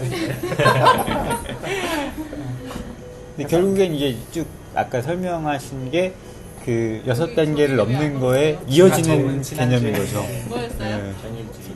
전일주의. 네. 그러면 전에 전인. 나는 뭔지 얘기를 뭐예요? 아니 근데 거의 환에 가까우신 이야기를 하셨어요. 가장 환에 가까워. 그런 거 나는 뭔지 모르겠어. 말을 요즘 약간 컴퓨터 계열 쪽으로 IT 쪽으로 있다 보면 이게 컴퓨터 시스템을 네. 기반으로 이렇게 세상을 이해하는 게 좀 있어서 네, 그런 네. 측면이 많아요. 그렇죠. 네. 다른 분들 다 중립 정도 그렇죠? 괜히 지니까 슬쩍 넘어오시는 그때도 중립이었어요. 아 그쵸 우리 다 필요하다. 다 이런 중립이죠. 환원론적으로 세상을 쉽게 이해하려는 거는 필요한데 솔직히 이해한다는 건 말도 안 되는 거고 그런 게 있겠지만 우리가 편하게 살기 위해서는 이게 그냥 뭐 네. 무시할 수 없는 맞아요. 부분이다라고 네. 얘기를 했어요. 네, 맞아요. 사실 이제 둘 다 가지고 가야 되는 게 맞는 거죠. 근데 아까 질문 주신 게 뭐였죠? 아니 그냥 재밌어서 네. 지금 하다 보니까 네. 원래는 이제 6가지의 어떤 그런 걸로 이제 뭔가를 이해하려나 보다 이렇게 했는데 또 글 쓰신 거 직접 쓰신 거잖아요. 아까 읽어주신 게. 네. 네. 그러고 나서 이 얘기를 듣고 저는 6단계를 거치면 세상의 모든 사람을 다 컨택할 수 있다. 뭐 이런 거는 대충 뭐 옛날에 뭐 들었거든요. 근데 이게 이런 개념으로 가는 게 되게 흥미로운 것 같죠. 아, 예, 근데 사실 지금 말한 건 예. 체크하고 아무 상관없는 얘기하고 있어요. 그러니까 그 이야기랑 또 이 이야기에 또 약간은 또 연계성이 있는지 없는지 잘 모르겠지만 어쨌든 이런 얘기하는 게 되게 좀 재미는 있네요. 예. 있으시다면 지금 솔직히 케빈 베이컨 법칙 똑같이 지금 한다고 했을 때 6단계 우리가 인정한 사람한테 갈 수 있을까요? 지금 훨씬 네트워크가 발달한 상태. 그 뒤에 나와요. 다음 볼까요? 지난주에 비해서 아직도 그래서 지난주에 이런 재밌는 이야기를 나눴었습니다. 그래서 처음 접해봐요. 이런 시간들. 생각. 어떠신지. 네, 재밌어요. 다행입니다. 모르는 거를 진짜 처음 접하는 거. 제가 항상 이런 철학 쪽에 관심이 많아서 저 때문에 항상 있게 되는 것 같아요. 저도 되게 좋아요. 네, 감사합니다. 그래서 이제 다음 챕터는 이제 구체적인 얘기를 할 건데 하기에 앞서서 이제 어떤 배경 지식들을 좀 배워야 돼서 배경 지식 얘기를 할 거예요. 그래서 첫째로 그래서 이제 네트워크 과학이라는 게 결국 관심을 가지는 게 뭐냐라고 하면 거시적인 행동이라는 거예요. 거시적 행동. 그러니까 거시적 행동은 뭐냐면 예를 들면 이게 물이 만약에 2컵이 있어요. 그래서 둘 다 뭐 똑같이 1리터, 똑같은 온도 뭐 이렇게 있다고 치면 이게 같은 물이에요. 같은 물이에요. 같은 물이냐고요? 네, 같은 물이죠? 다른 물이죠. 같은 물이에요. 어떻게 생각하세요? 같은 물인 것 같아요. 제가 만약에 이 물을 이렇게 먹으려고 했는데 야 너 왜 그거 먹어? 이렇게 야 이거랑 다른데 왜 이거 먹으라고 말하실 것 같아요? 아니면 그러니까 뭐 어렵게 생각하지 마세요. 정답은 없어요. 그러니까 이게 상황에 따라 네. 소유가 있느냐에 따라서는 방어적이시네요. 네, 아니, 똑같은 물이잖아. 한 컵에서 나왔는데 이게 나눠준다고 한 우리 물이 이 컵을 내 거에 아니, 추가적인 어떤 요소를 배제하고 물이라는 어떤 그냥, 물질만 네. 봤을 때 넘어갈게요. 어떻게 생각하세요? 저는 100% 같은 물. 같다는 부분. 예. 네, 저도 같은 네. 시간으로 틀리면 다르고 그냥 물로 보면 물이겠죠. 물로 보면 같은 물. 시간으로 따지면 틀리고. 그게 같다고 대답하신 분들은 네. 이 물이라는 걸 전체적인 입장으로 보신 거예요. 그렇죠. 다르다고 대답하신 거는 같은 뭐 원소나 뭐나 이런 게 성분이나 뭐 영양소나 이런 게 다 다르겠죠. 그걸 구성하고 있는 미시적인 똑같지 상태를 않을까요? 보신 거예요. 다르죠. 다르죠. 의미라고 하는 걸 아니요. 그러니까 여기에 만약에 물 분자가 있다 치면 물 분자가 끊임없이 움직여요. 여기도 물 분자가 끊임없이 움직인단 말이에요. 이 움직이고 있는 물 분자들이 정확히 똑같은 위치에 있을 수가 없죠. 그렇죠. 굉장히 많은 물 영양소도 분자들이. 그렇잖아요. 그렇죠. 여기에 조금씩 뭐가 녹아 있다 치면 완전 똑같은 양이 녹아 있을 수는 없어요. 그러니까 우리가 그런 물이 있다라는 존재를 상상할 수 있지만 현실적으로는 존재할 수 없어요. 예. 그런 입장에서는 모든 물은 사실 다 다른 거예요. 예. 무슨 얘기인지 알죠? 네. 그러니까 그래서 이게 두 가지 관점이 존재하는 거예요. 거시적으로 이 물질을 바라보냐, 미시적으로 바라보냐. 같다 그러면 예, 거시적인 거고 예. 예, 예. 다르다고 하면 다르다는 미시적으로 미시적인 본 거예요. 그럼 진짜 반짝이 네트워크. 전혀 없나 봐요. 그러니까 예를 들면 이런 거죠. 사과 있잖아요, 사과. 아니 내용은 이해했어요. 아, 그래요? 근데 그거를 힘들게 산다 이 생각밖에 안 들어요. 근데 실제로 그 뭐죠? 약간 자폐 증상 있으신 분 중에 제가 어떤 경험담을 들었냐면 그분이 반에 있는 책상이 있으면 모든 책상들 다 누구 책상인지를 기억을 했대요. 왜냐면 조금씩 흠집도가 있는 것도 있고 뭐 낙서돼 있는 거 있고 다 다르잖아요. 그러니까 이 사람 입장에서는 언어를 배우는 게 너무 힘들었던 거예요, 처음에. 왜냐면 책상이라고 뭔가를 군집 그룹 이렇게 카테고리화를 시키는데 범주화를 시키는데 본인이 볼 땐 다 너무 다른 객체인 거예요. 무슨 얘기인지 알겠죠? 예. 그러니까 모든 세상을 우리가 미시적으로 바라보면은 그럴 수 있는 거. 모든 건 사실 다 다른 거고 이런 게 이제 철학 사상에서 혹시 헤라클레이토스라고 들어보셨나요? 그 사람이 한 말이 유명한 게 인간 두 번 다시 똑같은 강물에 들어갈 수 없다라는 말이거든요. 우리가 들어갔다가 나갔다 다시 들어가려고 하면 이미 아까 들어갔던 물은 흘러가 버린 거예요. 그래서 모든 세상은 계속 변하고 있기 때문에 같은 건 하나도 없다라는 게 극단적인 관점이고 근데 우리가 사실 언어를 사용하고 이런 것들을 보면 다 뭔가 범주화시키고 그룹화시키잖아요. 그러니까 사실 우리가 대부분은 거시적 관점을 가지고 사물들을 판단해요. 그렇죠? 네. 그래서 그런 이제 두 가지 관점이 있는 거예요. 사물을 바라보고 있어서. 네, 네트워크 과학이라는 건 거시적인 것에 현상에 관심을 가진다. 네. 얘기를 하고 있는 거고요. 네. 그래서 예를 들면 물 같은 게 있으면은 거시적인 속성들, 뭐 온도라던가 부피라던가 또 뭐 질량, 압력 뭐 이런 것들 그런 것들을 본다는 거죠. 그래서 제가 옛날에 중학생 때 되게 궁금했던 게 원자론을 딱 배우고 나서 제가 이제 키를 재잖아요. 그러면 키를 재고 나면 제 머리카락 끝에 있는 원자가 계속 왔다 갔다 할 텐데 그럼 키가 계속 바뀌고 있는 게 아닐까? 그러면 어떻게 내 키를 정의하지라는 생각을 했었거든요. 어렸을 때 쓸데없이. 근데 이제 이걸 배우고 난 후에 알게 되죠. 아, 키라는 건 거시적인 양이기 때문에 미시적인 상태를 봐서는 안 되는구나. 그런 의미입니다. 힘들게 사셨네요. 아, 네. 그때부터였던 것 같아요. 이렇게 제가 이렇게 된 건. 네. 마이크로로 재야 되나? 그러게요. 그래서 우리가 이제 거시적인 현상, 거시적인 어떤 그 성질들을 보면 한 가지 재미난 현상이 일어나는 게 있는데 물이 100도가 딱 되는 순간 증기가 되죠. 수증기가. 그때 무슨 일이 벌어지냐면 물의 거시적 특성이 순식간에 확 변해요. 예를 들면은 부피가 순식간에 한 몇천 배 뻥튀기돼요. 그쵸? 그러니까 온도는 변하지 않았지만 그러니까 이런 어떤 거시적인 양을 우리가 바라보면 그러니까 액체 상태의 물이랑 수증기가 된 물이랑 봤을 때 물 분자는 똑같아요. 그렇죠. 그래서 만약에 우리가 미시적으로 본다면 둘이 다를 게 없는 거예요. 근데 우리가 물하고 수증기가 같다고는 생각 안 하죠. 그렇죠? 만약에 며느리가 와서 컵에 있는 물을 이렇게 얼굴에 뿌리는 거랑 수증기를 이거 놔두세요 이렇게 하는 거랑 느낌이 다를 거 아니에요. 그렇죠? 그러니까 거시적인 양을 갑자기 확 변하는 거예요.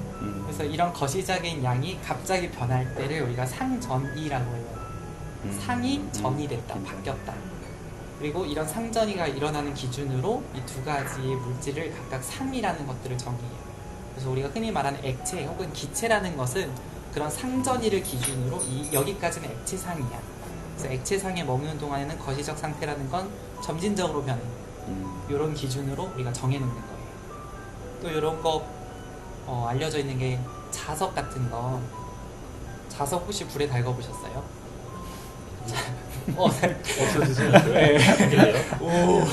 자석 성질이 있죠. 아, 자성이 없어져요. 자성이 없어져요. 이게 이제 왜 초등학교 때 왜 막대 자석 이렇게 반으로 자르면 얘는 N극만 넣고 얘 S극만 넣잖아요. 그래요? 그게 아니라는 걸 배웠죠. 아니잖아요. 아니, 아니라는 걸 배웠죠. 그게 벌어지는 이유가 네. 초등학교 때 그림으로 배우잖아요. 왜 큰 막대 자석은 작은 막대 자석들이 막 이렇게 같이 있는 거다. 그래서 내가 잘라도 여기 작은 막대 자석에 S극이 여기 있기 때문에 다시 N극 S극이 됐다. 근데 그걸 불에 달구면 이 작은 자석들이 계속 이제 열을 받아가지고 왔다 갔다 하다 보면 이제 방향성을 다 잃고 중구난방으로 정렬이 안 되는 거예요. 그럼 자성을 잃어요. 식으면 다시 예, 아니, 식으면 다시 식어도 안 되지 않나요? 그게 이제 더 그게 히스테리시스가 있어서 좀 더 식히면 예. 근데 재밌는 건 이게 다시 식으면 어디가 N극이 될지는 몰라요. 잘못 식히면 S극 쪽에 N극 될 수 있어요. 신기하네. 네. 정말 그것도 봐야 되겠네. 상전이에요. 자석 상태랑 그다음에 자석이 아닌 상태랑 두 가지 상 사이에서 불을 달구면 갑자기 확 자석을 잃어요. 그러니까 갑자기 확이라는 건 좀 근데 아무튼 자성이 있다가 줄어들다가 이제 없는 상태가 돼요. 재밌어요. 의도적으로 이렇게 다 바꿀 수는 없어요. 뭐 이제 어디가 S극이 되게? S N극이 뭐 어떤 차이가 있어가지고 네. 세워놓으면 이렇게 된다거나. 그게 가장 확실한 건 밖에서 제가 자기장 걸어주면 돼요. 이렇게 S를 S를 걸어놓고 시키면 이제 고방향으로 정렬이 돼요. 저는 딸이 7살이라 제가 자석을 딱 배우고 났을 때 이제 혼란을 주기 위해서 거꾸로 바꿔가지고 한번 이렇게 색깔이 네, 색깔 반대로 바꿔놓고 한번 동전 던지기 같은 거라 잘못하면 8번 했는데도 계속 안면 계속 언제 뒤바뀌는 거야? 그럴 수도 있는데 아무튼 그래서 이제 클립 같은 것도 사실 안에 다 자석들 들어있는 거잖아요. 아시죠? 그래서 밖에서 제가 막대가 자석 갖다 대면 얘도 자석이 되잖아요. 그렇게 시킬 수도 있고 혹은 얘를 온도를 엄청 낮추면 정렬이 일어나서 자석이 될 수도 있어요. 네. 그런 겁니다. 그런 게 상전이에요. 네. 근데 상전이에서 재미있는 현상 중에 하나가 뭐냐면 그러니까 저희 대부분의 물질의 액체, 고체, 기체 상태 가지잖아요. 그쵸? 그래서 뭐 예를 들면 이산화탄소 같은 것도 액체, 기체 막 이렇게 변하는데 드라이 아이스 이런 거. 근데 얘네가 이렇게 변할 때를 살펴보면 당연히 이제 변하는 온도라던가 그 변할 때 부피가 이렇게 뻥튀기 되는 정도라던가 이런 양적 차이는 있거든요. 근데 얘네가 실제로 이렇게 그런 양적 차이들을 잘 이렇게 스케일을 조절해서 맞춰보면 질적으로는 똑같은 현상을 보여요. 그러니까 물질적인 어떤 물성이라는 것 때문에 나타나는 차이들이 있는데, 그러니까 이산화탄소는 좀 더 무겁고 뭐 물에 비해서 서로 상호작용이 약하고 막 이런 것 때문에 나타나는 어떤 양적 차이들은 있는데 질적으로는 굉장히 똑같아요. 어떤 상전이가 일어났을 때. 그래서 이런 걸 저희가 보편성이라고 하거든요. 그리고 물리학자들이 제일 좋아하는 게 보편성이에요. 그러니까 물리학자가 제일 괴로워하는 건 어떤 진짜 실질적인 수소 이런 거 가지고 와서 수소의 성질은 어때요? 라고 물으면 그거는 특별 지식이기 때문에 우리 취급하지 않는다. 모른다라는 말을 그렇게 돌려서 얘기하고요. 그런 건 화학과에 가서 물어보시라 이렇게 얘기를 하고, 물리라는 건 보편성을 굉장히 추구하기 때문에 무슨 얘기인지 아시겠죠? 이런 개별적인 물성보단 어떤 보편적으로 일어나는 현상을 보는데 상전이가 특별히 관심이 있는 건 그런 보편성을 가지기 때문이에요. 그래서 보편성이 우리에게 말해주는 교훈은 뭐냐면, 그러니까 물질이 이산화탄소랑 물을 보면 진짜 다르거든요. 화학적인 관점에서 보자면 둘이 정말 엄청 달라요. 극성이니 뭐니 막 이렇게 굉장히 다른데 그런 디테일이라는 건 그러니까 미시적인 관점에서 존재하는 디테일이잖아요. 그런 미시적인 관점에서 존재하는 어떤 세부사항이라는 거는 거시적인 현상을 설명할 때는 필요가 없다라는 거예요. 우리가 어떤 거시적인 현상에서 보편적인 어떤 질적 차이를 설명할 때는 미시적인 어떤 수준에서의 세부사항 정도는 몰라도 돼. 네. 그래서 돌연변이 설명 못하는 거 아니에요? 어떤 의미로 말씀하시는 거죠? 뭐 아까 진화 얘기가 잠깐 나왔어서 네. 그런 돌연변이나 네. 그런 개념이 네. 같은 개념으로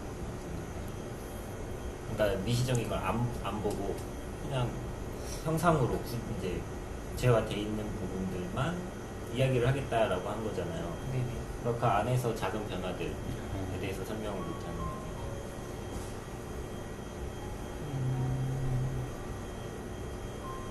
그게 좀 다른 것 같아요. 그러니까 점점 이게 미시적으로 가는데 현재 이제 현상으로 드러나는 것까지 줄여놓은 거기가 거시적인 그 위치랑 네네. 그 사이 위치 아니에요? 그러니까 제가 말씀하신 말씀 잘 이해 못하겠어요. 아니 그게 아니죠. 그런 거 아닌가요? 그러니까 진화는 조금씩 일어나고 있는데 완전한 겉모양의 변화가 일어나는 게 아니에요. 그러니까 거시적으로. 하지만 뭐 진화는 조금씩, 예를 들면은 뭐 우리가 이제 예전에는 뭐 머리가 작고 뭐 몸통이 뭐 이렇게 됐다면, 반대로 얘기하는지 모르겠지만 시간이 가면서 뭐 머리는 커지고 쓸데없는 데는 다 이렇게 좀 퇴화된다 뭐 이런 얘기도 하잖아요. 그러니까 조금씩의 변화는 일어나고 있으나 우리가 뭐 갑자기 원숭이가 인간이 되는 건 지금 경험하지 않았으니까 그쪽 측면에서는 지금 그 미시적인 변화는 있지만 거시적인 건 없기 때문에 그렇게 하는 게 아니냐 이런 말씀이니까. 아니 진화론 자체가 완벽하게 설명된 게 없기 때문에. 네네. 이게 하나만 그 돌연변이가 살 수 있는 환경은 어떤 거냐면 아까 말한 것처럼 더운 나라인데 갑자기 북극이 돼버려. 온도가 확 바뀌어. 뭐 공중 죽은 것처럼. 그럴 경우에 이제 돌연변이가 그때 살아나는 거예요.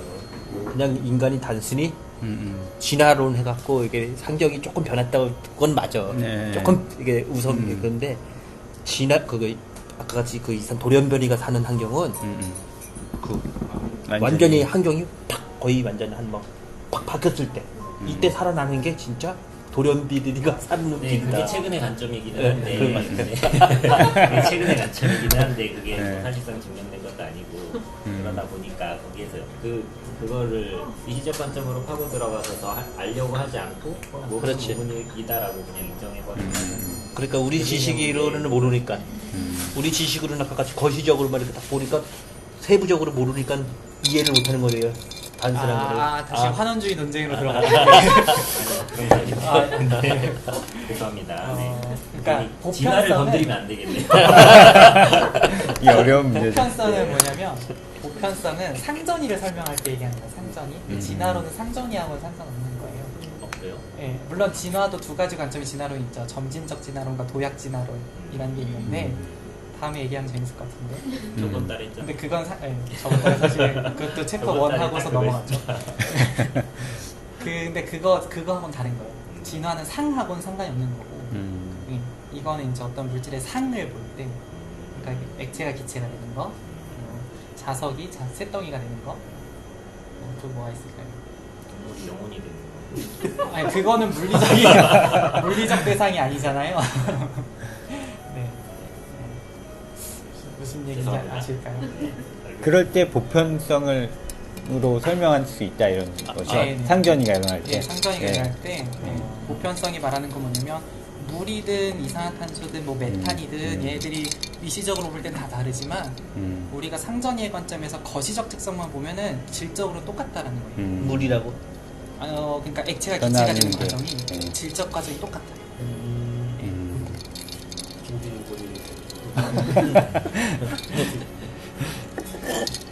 제가 잘 설명을 드린 건지 잘 모르겠어요. 그게 다른 예로도 들어주면 좋을 것 같아요. 지금은 딱 화학 원소들이랑 물에 관련돼서 어떤 이 생물학 쪽에서 관심 있는 건 뭐가 있냐면 새들이 날아갈 때 혹은 이제 물고기들이 그 스쿨이라고 하는데 왜 이렇게 정어리 같은 거 이렇게 보면 이렇게 모여가지고 큰 물고기 같은 모양 이렇게 만들어서 막 돌아다니잖아요. 그게 일종의 어떤 이제 그러니까 뭐라고 부르지? 플럭 물이 지어 있는 상 뭐 이렇게 부를게요. 이게 물이 지어 있는 상이에요.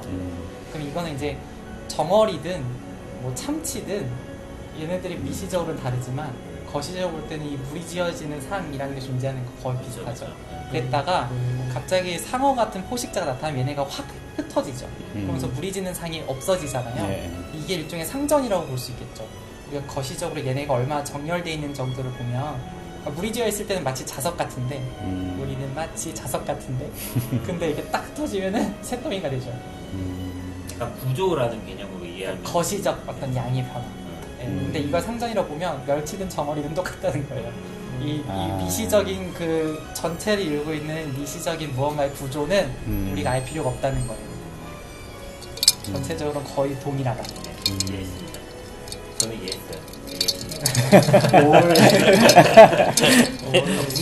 구조잖아요. 구조. 네. 개체는 안 보고 구조를 보겠다. 네, 그 말한 거죠. 네, 그랬을 때 보편성이라는 게 우리에게 주는 교훈은 뭐냐면 너무 그러니까 내가 큰 그림을 보고 싶으면 작은 거에 너무 얽매이지 마라. 얽매이지 않아도 큰 그림은 똑같다. 네, 그 얘기를 하는 겁니다. 요 관점을 잘 이해해야 이제 앞으로 나오는 얘기가 허무맹랑하게 안 들려요. 그래서 이제 그 네트워크 쪽에서 먼저 시작했던 게 뭐가 있냐면 그 수학적으로 다루기 가장 단순한 네트워크는 둘 중 하나예요. 첫 번째는 뭐냐면 굉장히 규칙적으로 연결된 네트워크. 예를 들면 이제 바둑판 생각하시면 돼요. 바둑판에 보면 이제 그 점점점점들이 이렇게 있어가지고 이게 이어져 있잖아요. 굉장히 격자로 그런 격자로 이루어진 네트워크들은 비교적 이해하기 쉬워요. 그런 데서 우리가 어떤 물리적 특성들을 이해하고 싶으면 그리고 그거보다 사실 더 이해하기 쉬운 건 여러 가지 점들이 이렇게 있고 얘네가 무작위로 연결되어 있는 거예요. 그래서 여기서 예를 드는 거는 이제 단추를 바닥에 뿌려놓고 그 중에서 임의로 2개를 선택해요. 그러고서 실로 이렇게 이어요. 그리고 또 임의로 2개를 골라요. 또 실로 이어요. 이걸 계속 반복을 해보는 거예요. 그렇게 하다가 어느 순간 제가 딱 멈추면 그럼 이제 이 단추는 어떤 뭐 구성 요소가 되고 이 선으로 이어진 게 이제 연결한 선이 되겠죠. 그래서 그런 과정으로 네트워크가 만들어질 거잖아요. 그런 네트워크를 우리가 랜덤 네트워크, 뭐 무작위 네트워크라고 불러요. 여기서 일어나는 일들은 수학적으로 굉장히 다루기가 쉬워요. 예를 들까. 네. 그래서 이런 무작위 네트워크에 대한 어떤 성질들의 연구가 제일 먼저 사실 시작이 됐고, 그러니까 비교적 최근에, 그러니까 비교적 초반부에 시작이 됐고, 그래서 여기서 관심을 가진 현상 중 하나는 뭐냐면, 제가 이제 단추들을 딱 뿌려놓고 선으로 이제 2개를 이었어요. 이제 선으로 연결된 게 하나밖에 없죠. 그러니까 선이 하나밖에 네. 없죠. 이 상태에서 제가 아무 단추 하나 딱 집어서 들면 단추가 몇 개가 들어질까요? 보통 하나겠죠. 하나 들어있다고. 그러니까 2개를 연결해놓고. 랜덤하게 골라서 연결해놓고 그 다음에 전체 중에서 하나를 이제 다시 뽑아요. 랜덤하게. 그러면은 아마도 연결되어 있는 건 얘네 둘밖에 없으니까 1000개가 처음에 뿌려졌다고 하면 1000개 중에 2개만 연결돼 있으니까 제가 아마 나머지 98개 중에 하나를 선택할 확률이 높죠. 그러니까 그걸 골랐으니까 아마 1개밖에 안 잡히겠죠, 단추가. 그렇죠. 제가 이제 이거를 이제 계속 잊기 시작해서 거의 다 만약에 연결했다라고 치면 그러면 제가 단추를 아무거나 하나 딱 집어서 들면 줄줄이 다 딸려오겠죠. 그렇죠. 그러면 이제 이 양 극단 사이의 중간에서는 제가 어느 단추를 하나 들면은 뭐 대충 어느 정도 얘랑 연결된 뭔가 한 뭐 1000개로 시작했다면 한 뭐 300개 정도 뭐 이렇게 딸려오거나 제가 어느 정도 선을 이은 상태에서 좀 선을 좀 더 이제 빼보면 한 200개가 딸려오거나 이렇게 평균적으로 몇 개가 딸려오는지를 세볼 수가 있을 거잖아요. 그쵸? 그래서 이게 말하는 게 그러면은 뭔가 제가 어떤 이제 단추 하나를 임의로 선택해서 평균적으로 딸려오는 그 단추들의 양이 전체적인 그 수랑 어느 정도 그 비교할 만큼의 양이 되기 시작하면 그게 말하는 건 뭐냐면 이 네트워크에서 어떤 글로벌한 연결이 생기기 시작했다는 거거든요. 그쵸? 그러니까 한두 개만 이었을 때는 제가 단추 하나를 들면 한 개, 운이 좋으면 2개 정도는 딸려오겠지만 사실은 네트워크 전체로 보면 얘네는 다 연결이 안 된 거나 마찬가지예요. 그쵸? 그래서 한 상이 있는데 이 상은 뭐냐면 연결이 안 돼 있는 상이에요. 그렇죠? 그리고 반대쪽의 극단에서는 우리가 연결 많이 하다 보면 어느 순간 이걸 짚기 시작하면 전체랑 비교해봤을 때 한 10% 혹은 5% 비율적으로 딸려올 거란 말이에요. 이 상태에서는 어느 정도 전체적 연결이 이루어져 있는 거예요. 적어도 한 5% 정도는. 무슨 얘기인지 알겠죠? 이건 연결된 상이라고 불러요. 그러면 이거를 이제 우리가 얼만큼 선을 넣어야 연결된 상이 될까라고 보면 단추 수만큼 넣으면 그때부터 어느 정도 연결된 상이 돼요. 그러니까 이게 어떻게 보면 신기한데, 그러니까 단추가 만약에 10개가 있다고 치면 이 단추들을 연결하는 경우의 수는 10 곱하기 9 곱하기 8 곱하기 7 곱하기 쭉쭉쭉 해야 되잖아요. 그러면은 이거 다 곱하면 엄청 크죠? 그쵸? 대충 한 10의 4승 정도 될까? 아무튼 엄청 크잖아요? 근데 단추 수만큼만 이으면 된다는 건 10개만 이으면 된다는 거예요. 그쵸? 근데 지금은 제가 이제 단추를 적게 생각했으니까 잘 안 와닿을 수 있지만 단추가 이제 막 10,000개, 10만 개가 됐다라고 치면 10만 개의 선만 이으면 된다는 거예요. 근데 그거는 모든 가능한 연결 가지수를 생각해보면 굉장히 조금 연결한 거예요. 그럼에도 불구하고 대략 10만 개 정도 연결을 시작하면 거시적으로 뭔가 전체적 연결이 생기기 시작합니다. 그 전까지는 서로 그냥 다 각자 떨어져 있는 것처럼 보였던 것들이 이게 상전가 이러는 거죠. 네. 이런 식으로 해서 처음에 이제 관심을 가지고 연구를 시작했고 참 쓰잘데기 없죠. 네. 그런 걸 이제 하면서 돈을 벌고 먹고 살아가고 그런 걸 지원해주는 고마운 분들이 계시고 네. 그런 겁니다.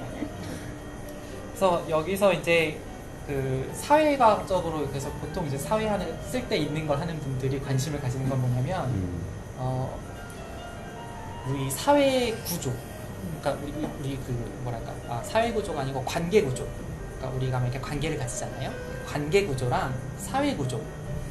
그 사회 구조라는 말이 되게 어려운데, 그러니까 어떤 계급 구조라든가, 그러니까 마르크스로 얘기하자면 이제 막 무산 계급, 그다음에 유산 계급 이런 식으로 사회가 이렇게 구조가 딱 나눠져 있다 이렇게 얘기하잖아요. 그런 것들 아니면 뭐 계급적 측면에서 보면은 이제 뭐가 있을까요? 뭐 군인 집단, 교사 집단, 막 이런 뭐 집단들 있다. 어떤 그런 사회 구조 그런 것들 사이에 어떤 관계가 있나 이런 걸 이해하려고 하는 게 사회학이 어떤 가지는 질문 중 하나거든요. 네. 무슨 얘기인지 아시겠죠? 근데 그것과 동시에 또 사회학에 관심을 가지는 것 중 하나는 이런 구조에서 누가 중요한 역할을 하는가 이걸 알고 싶어요. 그러니까 예를 들자면 뭔가 갑자기 혁명이 일어난단 말이에요. 프롤레타리아 혁명이 일어나는데 그러면 대체 이게 누가 중심일까? 혹은 뭐 요즘 같은 걸 한다면 내가 뭐 음반을 만들어서 홍보를 할 건데 누가 인플루언서지? 이걸 찾아야 될 거잖아요. 그러니까 누가 이런 관계망에서 가장 중요한 역할을 하고 있는가 이런 걸 찾는 걸 되게 하고 싶어요. 그런 게 사회학에서 이제 관심을 가지는 건데 그래서 사회학의 이제 연구 중에 이건 재밌어서 넣어봤는데 어떻게 읽는지 모르겠는데 그라노베터라고 부른 것 같은데 1973년에 이 사람이 어떤 개념을 발표를 하냐면 우리가 어떤 새로운 정보를 찾을 때 예를 들면 제가 이직을 하려고 그래요. 이직을 하려고 할 때 실제로 내가 정보를 얻는 그 창구가 나와 가까운 사람들보다 실제로 나랑 그렇게 가깝진 않고 그냥 적당히 그냥 얼굴만 아는 사이라고 생각했던 사람으로부터 더 많이 얻는다는 거예요. 그래서 이거를 이제 여기서 위타이, 그러니까 약한 연결이라고 하거든요. 그래서 약한 연결이 내가 새로운 정보를 찾을 땐 더 중요하다는 거예요. 강한 연결들보다. 무슨 의미예요? 왜냐하면 그쵸, 제 지금 약한 연결들이신데 곧 강해지실지도 모른다. 왜냐하면 그러니까 이미 나랑 가까운 사람들은 내가 접근한 정보에 접근했을 가능성이 이미 크다는 거예요.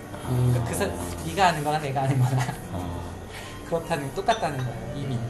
그러니까 내가 어떤 새로운 정보를 얻으려면 오히려 나와는 인간관계가 별로 이렇게 그냥 가끔 연락이나 하는 사이라고 생각했던 사람한테 더 정보를 많이 얻는다고 하더라고요.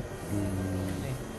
이게 이제 위타 이런 걸 사회학자들은 관심을 가지는 거예요. 참 쓸 데 있죠. 네. 그렇죠. 보람차 보이고 연금이 줄 것 써먹을 같고 것 같고. 그렇죠. 네. 그런 걸 하는데 그래서 이제 뭐라고 해야 될까요? 근데 중요한 거는 그러면은 그 다음 질문은 이런 걸 할 수 있어요. 그럼 뭐가 위타인지 어떻게 할까? 그렇죠. 뭐가 내가 새로운 정보를 얻는 데 있어서 중요한 위타일지 그걸 내가 어떻게 할 수 있을까? 뭐 이런 걸 해볼 수 있잖아요. 근데 이제 이 사람이 말한 거는 내가 이 네트워크에서 알 수 있는 정보는 내 주변 정보밖에 모르는데 그걸로는 모르고 위타일을 뭔가 알아내려면 결국엔 네트워크 전체 구조를 봐야만 한다. 그러니까 이제 뭐 알 수는 없다. 그런 얘기를 하더라고요. 그래서 도움이 되는 것 같으면서 안 되는 것 같아요. 그런 얘기를 하고 있는데 그러니까 그런 것들을 사회학자들이 관심을 가진다는 거고 근데 이런 사회학의 어떤 문제 그러니까 기존에 그래서 사회학에서 이런 쓸데있는 것들을 해왔는데 이 쓸데있는 것들의 한 가지 이제 놓치고 있었던 점 간과하고 있었던 점은 뭐냐면 여기서의 어떤 동력학적인 사건들은 잘 생각을 안 했다는 거예요. 그동안. 그러니까 우리의 관계 연결망이라는 게 항상 바뀌잖아요. 지금도 새로운 연결을 지금 만드셨잖아요. 항상 관계 연결망도 바뀌고 그 안에서도 무언가가 계속 돌아다녀요. 그렇죠. 지금도 코로나라는 게 계속 돌아다니죠. 우리가 관계 연결망을 타고. 그러니까 무언가 계속 시간에 따라서 동력학들이 벌어지는데 그런 것들은 사회학자들은 별로 관심을 안 가졌다는 거예요. 그리고 이런 것들을 다루기에는 어떤 물리학자들이 잘한다. 잘 시간이. 안녕히 주무세요.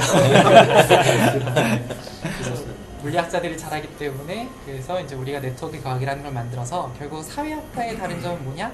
우리는 네트워크에서의 동력학 그리고 네트워크 자체의 동력학을 다루는 네, 그런 얘기입니다. 그래서 예로 든 게 이제 우리가 친구가 있는데 친구가 저랑 안 맞아요. 만약에 정치적 의견이 안 맞거나 종교적 의견이 안 맞아. 그러면은 저희가 하는 건 두 가지 중 하나죠. 이 친구를 바꾸려고 하거나 그럼 이제 이건 네트워크 위에서 동력하게 되는 거죠. 저의 의견이라는 게 이 친구한테 전파되죠. 혹은 손절을 하죠. 그렇죠. 그거는 네트워크가 바뀌죠. 그러니까 그런 일들이 벌어진다라는 거예요. 근데 그런 것들을 사회학은 그동안 관심을 안 가져왔다. 그래서 사회학에서 관심을 그동안 가지는 거는 항상 어떤 이 전체 구조에서 개개인의 역할, 그러니까 우리가 개개인이 어떤 사회적인 어떤 아이덴티티, 그러니까 정체성을 가지고 어떤 역할을 가지고 있으면 그것으로 인해서 어떤 그 사회적 구조가 나오는가, 일종의 버텀업이라고 해야 될까요? 그런 식이었고, 물리학에서 관심 있는 건 전체적으로 이런 현상이 관찰되는데, 우리가 6단계만 거치면 연결된데 이런 거시적 현상이 발견되는데, 이거를 그러면 이제 그 미시적 레벨에서 우리가 어떤 성질들을 가정하면 이런 거시적 현상들이 나올까? 요걸 이제 보는 게 물리학이고, 이런 차이가 있다, 이런 것들을 하고 있고요. 그리고 사회학의 또 다른 문제 중 하나는 뭐냐면, 그 예를 들면 인간이 어떤 뭐 결정을 하거나, 그러니까 우리가 인간관계 네트워크를 만든다라고 하면 이제 내가 이 사람과 이제 친해져야겠다라고 결정을 하는 거잖아요. 이런 의사결정을 하는 게 정확히 어떤 규칙으로 이루어지는지 몰라요. 그렇죠. 우리가 의사결정을 어떻게 하는지, 뭐 경제학이다, 내가 이걸 구매하겠다라고 했을 때 그게 어떻게 이루어지는가, 이걸 잘 몰라요. 그래서 보통 사회학에서 하는 건 뭐냐면 합리적 선택 이론이라는 걸 사용을 하는데, 그러니까 나는 내가 할 수 있는 모든 가능한 선택지를 이미 알고 있고, 그 중에 어떤 게 어떤 이득을 주는지를 이미 다 값을 매길 수 있고, 그 중에 가장 이득이 되는 걸 합리적으로 내가 선택을 한다라고 가정을 하는 거예요. 그렇죠? 우리가 경제학에서 하는 것도 항상 그런 거죠. 모든 사람이 다 합리적으로 행동할 거야. 이게 싸면 이걸 살 거야. 이런 식으로. 그게 이제 합리적 선택 이론이고, 물론 이제 이걸로 설명하는 것도 많이 있었으니까 그동안 받아들여져 왔지만, 사실 오늘날에는 딱 봐도 터무니없다고 느껴지고, 그렇죠. 근데 이제 여기에 그럼 비합리성을 우리가 넣어야 되는데, 어느 정도만큼 비합리성을 넣어야 할지. 그냥 모든 사람들이 됐고 그냥 아무나 눈에 보이는 대로 막 이러지도 않을 건데, 그러니까 어떻게 어떤 정도만큼 비합리성을 넣어야 되고, 그런 것들을 다룬다는 게, 그리고 그러니까 이런 비합리성을 넣는 게 얼마나 합리적인가, 얼마나 진짜 현상에서 그 딱 들어맞는가, 얼마나 그런 것들을 이렇게 재단하기가 어려운 거예요, 사회학은. 그래서 그런 본질적 문제가 있는데, 물리학은 우리가 관심 있는 건 거시적인 거면, 아까 보편성이라는 게 말해주는 게 결정 단계에서 디테일한 걸 다 정해줄 필요가 없다는 거예요. 핵심적 성질 몇 개만 딱딱 부여해주면 거시적으로 우리가 원하는 뭔가가 딱 발현이 되고, 그리고 나머지 부수적인 건 다 필요 없다. 우리는 미시적인 걸 봤을 때 디테일한 것들을 세부 조정할 필요가 없다. 그게 이제 우리의 어떤 보편성이 말해주는 거죠. 물리학이 다루고 있는. 그래서 이런 것들을 다룰 때는 물리학이 좋다, 이런 얘기를 이제 이장에서 하고 있는 겁니다. 그래서 다양한 개념들을 배우신 거고, 큰일 났네. 4단까지 준비했는데 어떡하죠? 벌써 10시인데? 오늘 2장만 하는 거 아니었어요? 아, 그래요? 그래요? 1년 3장, 4장, 아, 한 주에 한 장이요? 한 주. 그러려고 했어요. 너무 고생하셨는데. 시간이. 그럼 저만 계속 하는 거예요? 아니요. 이 4장까지니까 오늘처럼 이렇게 약간 짧게 소개해도 되고, 원래 계획은 보통 3주에 끝내고, 이제 월 마지막 주에는 저희가 이제 한 달에 한 번이니까 전체하에 읽으실 것 같고, 네. 그래서 소개하는 식으로 금요 모임을 진행할까 생각을 하고 있어요. 일단은 하다가 이제 바로 대시면 또 하셔도 되고, 네. 준비 시간이 뭐 한 달이 필요하다 그러면 이제 저희 보통 형태로 또 진행하다가 하다 보니까 이게 뭐 정해놓는 건 어차피 크게 없고, 유도리 있게 하는 게 좋더라고요. 제가 너무 투머치하게 준비한 건 아닌가. 여기 근데 중간에 되게 네. 너무 막 떠오르는 생각도 많고, 실제적으로 특히 관계적인 측면에 관심이 많을 거라고 생각해요. 인맥, 뭔가 이제 성공하려면 인맥 관리가 중요하다고 생각하고, 어떤 새로운 관계를 만들려고 했을 때 아까 이제 약한 연결과 연결해서 나와 좀 차이가 많이 나는 그런 곳으로 이렇게 다가가는 방법이 되게 유의미에 따라 평소에는 어떻게 보면 약한 관계에 우리는 그냥 배제하잖아요. 마음의 평안을 위해서 가깝고 뭔가 내 편이 되어서 신뢰감을 주는 사람을 만나는데, 오히려 그게 나의 성장을 막고 있다는 느낌일 수도 있고, 약한 연결을 가진 사람들을 좀 소중하게 생각해 볼 수 있겠다. 사회학적인 의미를 담고 이야기할 수도 있을 것 같아요. 저는 이렇게 이해를 했는데 약한 연결이라는 거는 그러니까 만약에 내가 어떤 직장을 구해요. 그러면 내가 아는 사람들한테 부탁을 하는 게 아니라 잡코리아나 워크넷이나 전혀 다른 그런 거를 통해서 내가 얻는 거 그런 거를 가는 거예요. 그렇게도 저 오랜만에 그런 서비스가 많이 있죠. 저는 오히려 이제 인간이 본능적으로 약한 연결에 더 신뢰성을 부여하는 게 아닌가. 그러니까 가까운 사람이 하는 얘기보다 그러니까 결정적인 어떤 걸 뭐 직장이라던가 아니면 어떤 내가 중요 정보를 얻을 때는 한번 비슷하잖아요. 아까 말씀하신 중에도 그 비슷한 얘기지만 네가 아는 거나 내가 아는 거나 그러니까 어떤 신뢰도도 그 강한 연결은 오히려 좀 떨어지고 그러니까 우리가 뭐 원론인이 하거나 난 모르잖아요 그 사람 정확하게. 하지만 누군가 신뢰관계를 주는 거는 기본적으로 약한 연결일 때가 더 신뢰도가 높아지지 않나 약간 이런 생각도 좀 해봤거든요. 네, 말씀하신 거 약간 반대인 것 같은데 보면은 옆에 친구가 네. 야 나 어제 3전 주식 샀어 이렇게 또 다른 친구한테 야 나도 3전 샀어 이렇게 하면은 아무리 전문가가 주식 떨어져요 해도 사지 않아요 보통. 주식은 너도 그럴 수 샀어? 있겠네. 너도 샀어? 이러면 전문가보다는 내 친구가 더 이제 같이 으쌰으쌰 해가지고 보통 뭔가 그렇죠. 강한 연결을 더 신뢰하지 않아요. 그거는 사람은 세 명한테만 얘기 같은 말 들으면 그게 진리가 된다. 3인성우라고 제 생각은 세 명한테만 진짜 하면 바보 만드는 건 사람 일이 아니니까 말 한마디 한마디가 중요하다. 근데 이제 약한 양인 거고 이거는 또 맞는 말씀 같아요. 우리가 주변에서는 항상 가까운 사람 잘 많이 정보를 들으니까 직업도 이해하고 네. 근데 또 이제 나는 또 새로운 거를 찾아야 되니까 왠지 책 읽는 것도 계속 새로운 거 보잖아요. 아는 거 계속 안 읽어요. 이거 그래서 사놓기만 하고 또 가서 또 사고 이러니까 약한 걸 계속 찾는다.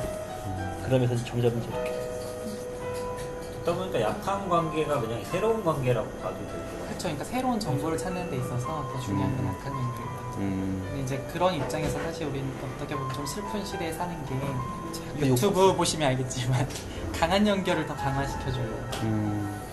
페이스북도 마찬가지고 제가 한겨레 구독하면 경향밖에 안 떠요. 조선일보는 안 떠요. 뭔지 아시죠?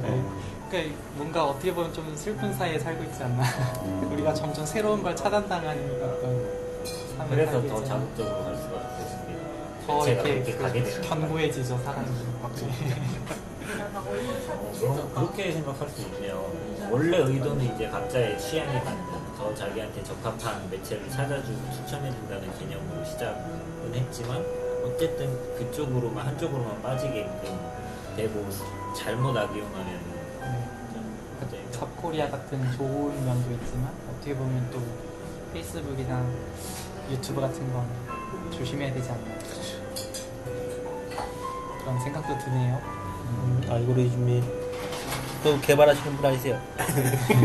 개발은 잘 안 합니다. 알고리즘 자꾸 내가 성인 뭐 보면 계속 그거 자꾸 뜨잖아. 옆에 밑에 광고도 그렇게 나오고 그렇죠. 그걸 하진 않습니다. 그건 안 뜨게 좀 해주세요. 그거 원래 그거 하나만 보고 안 보려고 마음을 비웠는데 자꾸 떠. 그러니까 자꾸 보면 애들이 보잖아요. 자꾸 보시니까 만드는 거 아니 그게 뜬데 아니 그거 하나만 보고 이제 정숙한 거 보려고 마음을 딱 비웠는데 자꾸 그걸 보니까 이걸 못 보잖아. 정숙한 거. 스토리 지우기. 그런 게 있어요? 저도 제 검색 기록 노트북으로 이렇게 저는 온라인 쇼핑 같은 걸 안 하니까 제 아내가 해요. 그러면은 가끔 이렇게 발표 같은 거 할 때 옆에 광고 같은 데 여성용품이 자꾸 뜨는 거예요. 그렇죠. 그러면 약간 민망해가지고. 발표하실 때. 네, 저는 아예 안 사니까 그냥 얘는 구입에 있어서는 그냥 제 아내가 쓴다고 생각하는 거예요. 이 노트북을. 컴퓨터도 분할하셔야겠다. 그래야 되는지 크롬에서 좀 사용자를 바꿔서 그래야 될 것 같은데 하라고 해도 저는 안 하기 때문에 브라우저를 별도로 쓰. 그래서 이제 크롬에 보면 시크릿 모드 있잖아요. 네. 그거는 아, 시크릿 제 모드. 개인 정보가 아예 없는 상태로 네. 창이 열리는 거라서 그걸로 네. 유튜브 들어가면 음. 제가 안 볼 것 같은 것들이 추천으로 떠 있더라고요. 아. 저는 그걸로 유튜브를 항상 써요. 쓰면 항상. 근데 그거의 단점은 거기서 뭐 하나 검색하면 그 다음부터 그거랑 관련된 걸로 보여요. 그것도 너무 어그로가 심한 영상들 위주로 올라가 있잖아요. 뭐 그렇긴 한데 그게 어쨌든 현상을 이해해야 트렌드 파악하는데 정확하게 그쵸, 예. 내 색깔을 빼고 보기. 예. 진짜 생각지도 못했던 견해들을 많이 보게 되는데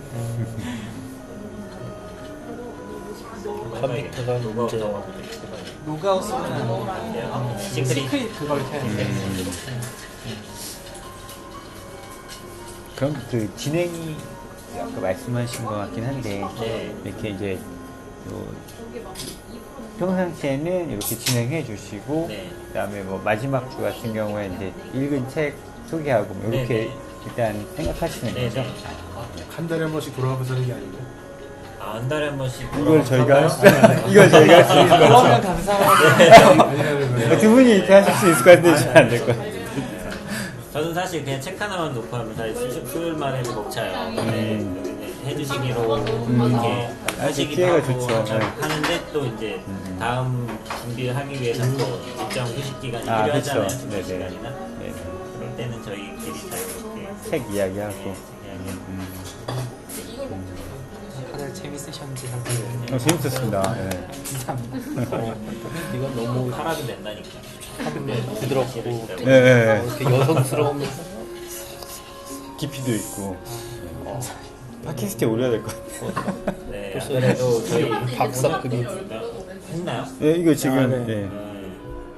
뭐 좀 모이면은 팟빵에다 좀 올려볼까 싶어요. 그 정도 컬은 되는 것 같아요. 지도 교수님이 안 들으셨으면 좋겠네요.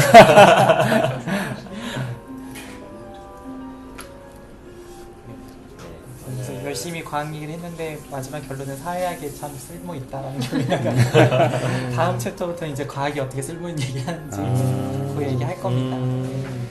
그래서 계속 만났으면 좋겠어요. 찍어서 올려주세요. 네, 저희 좀 찍을까요? 저 사실 이런 거 되게 못하거든요. 그래가지고 수요일에도 그냥 아는 동생이 같이 하는 애한테 네가 하면 하고